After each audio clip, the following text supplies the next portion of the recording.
चक्षुरुन्मीलितं येन तस्मै श्री गुरवे नमः। व्यासं वसिष्ठनप्तारं शक्तेः पौत्रमकल्मषं पराशरात्मजं वंदे सुगतातं तपोनिधिं।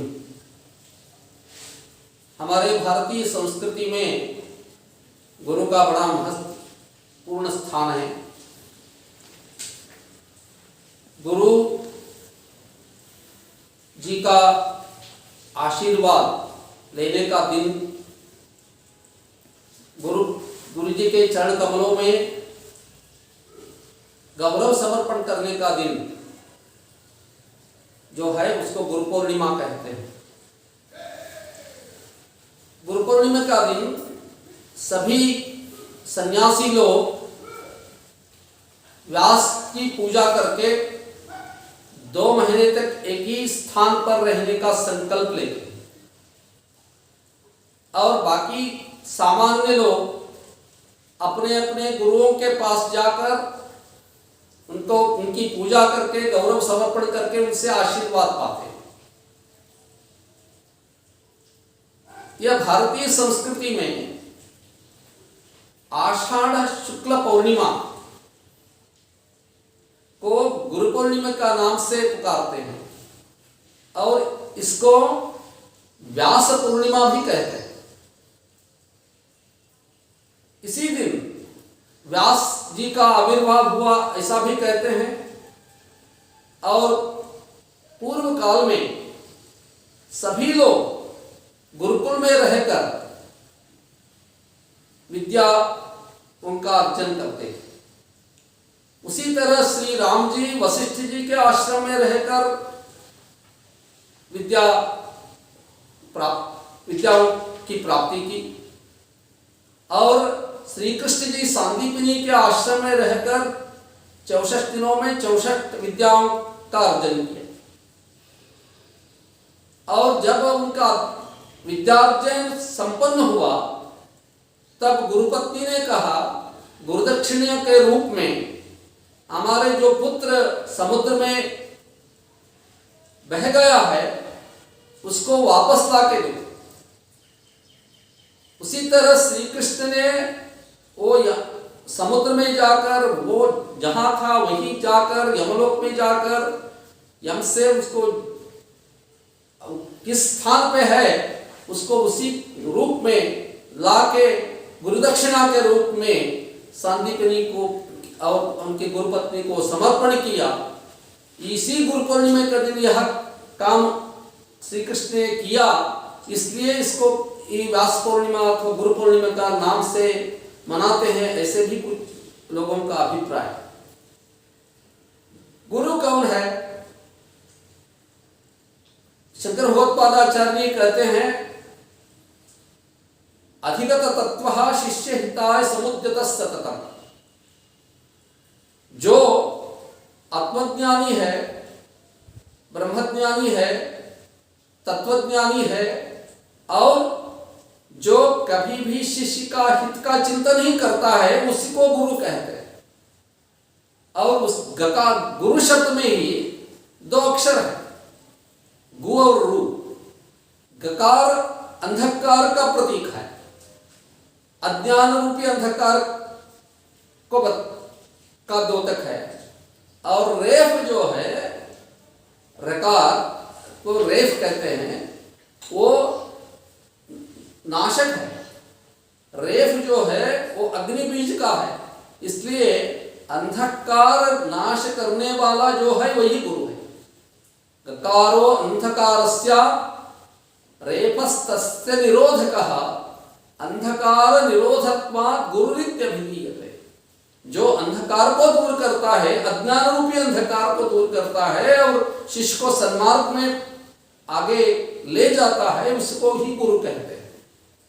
और गुरु पूर्णिमा का दिन सभी लोग गुरु के पास जाकर उनको आशीर्वाद लेना चाहिए।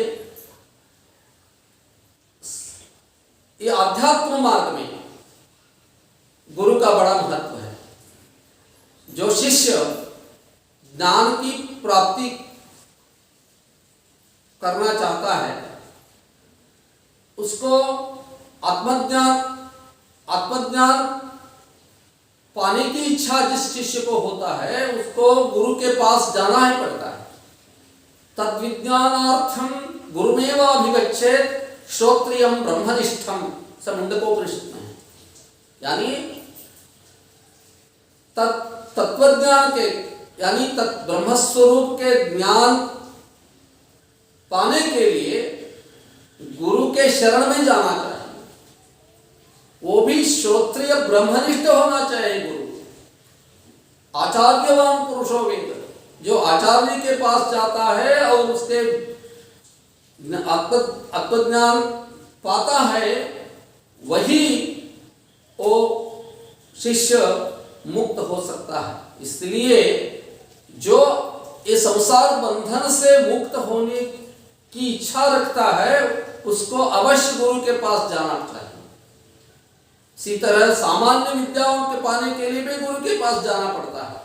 अभी सामान्य शिक्षा गुरु शालाओं में, कॉलेज और विद्यालयों में होते हैं, उनसे जो शिक्षा की प्राप्ति होती है वो केवल अभी तो इंफॉर्मेशन, माहिती का संग्रह होता है, मगर सद्गुरु के पास जो जाता है उसका आत्मोद्धार होता है, आत्मकल्याण होता है। इसीलिए हमारे भारतीय संप्रदाय में गुरु को बड़ा महत्व दिया गया है, भगवान से भी बड़ा उच्च स्थान दिया गया है। जब शिव जी का या तो भगवान हमारे ऊपर रुष्ट होता है, क्रुद्ध होता है, या तो भगवान की अवकृपा होती है, तब हमारे रक्षण करने के लिए गुरु समर्थ होता है। मगर गुरु रुष्ट होगा, गुरु की अवकृपा होगी, तो हमारे संरक्षण करने वाले कोई नहीं है। इसलिए शिवे रुष्टे गुरुस्त्राता गुरौ रुष्टे न कश्चन, ऐसी उक्ति प्रसिद्ध है। इसी तरह भगवान और गुरु में अंतर कोई नहीं है। इसलिए हम गुरु को ही गुरु ब्रह्मा गुरु विष्णु गुरुदेवो महेश्वर गुरु साक्षात परम ब्रह्म तस्मै श्री गुरवे नमः, गुरु को ही ब्रह्मा विष्णु महेश्वर कहते हैं और पर ब्रह्म स्वरूप में भी उसकी पूजा करते हैं। इसलिए ये गुरु का स्थान बड़ा है। और एक अर्थ में भगवान से भी गुरु का स्थान बड़ा है, ऐसे कबीरदास जी कहते हैं। कबीरदास जी के ज्ञान गुरु यानी सद्गुरु श्री रामानंद जी थे।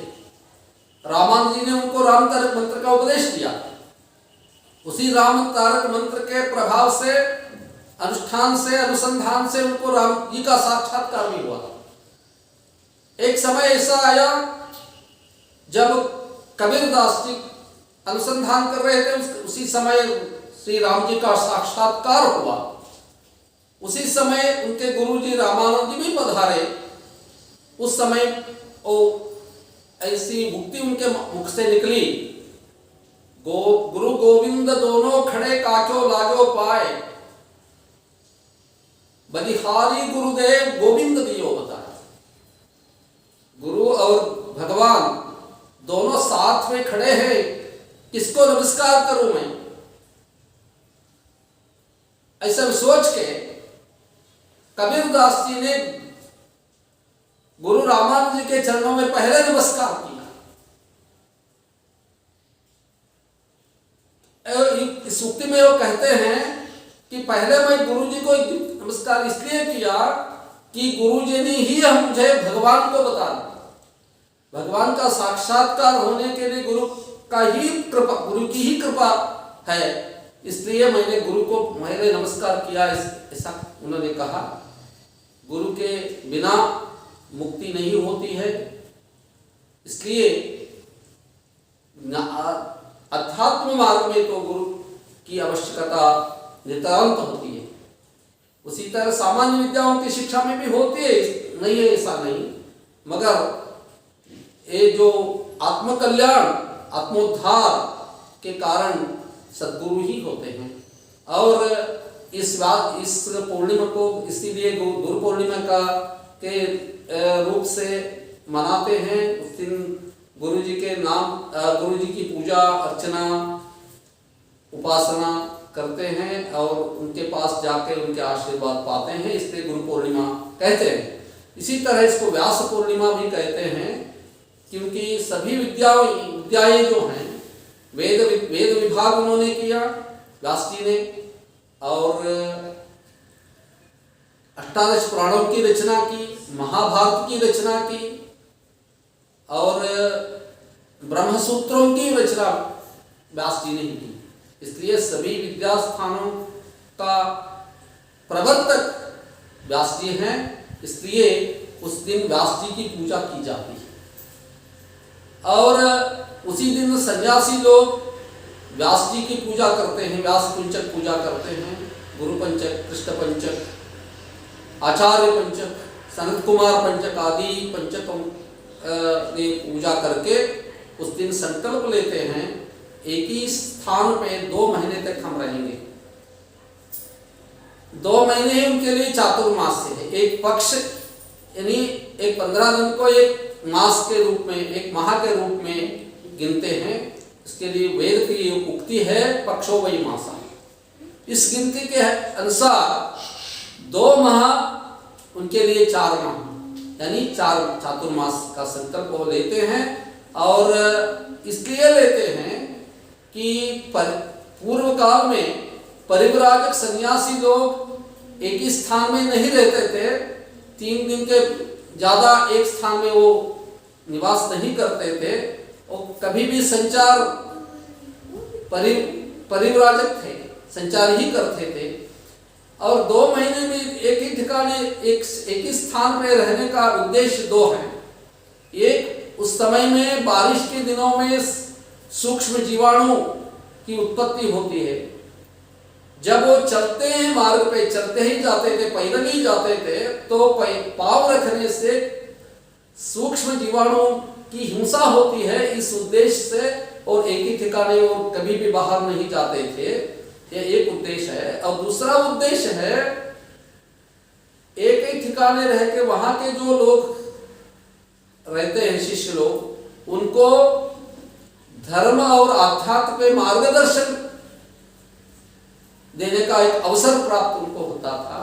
इसलिए 2 महीने यानी 4 माह और एक ही स्थान पर रहकर शिष्य लोगों को उपदेश देते थे।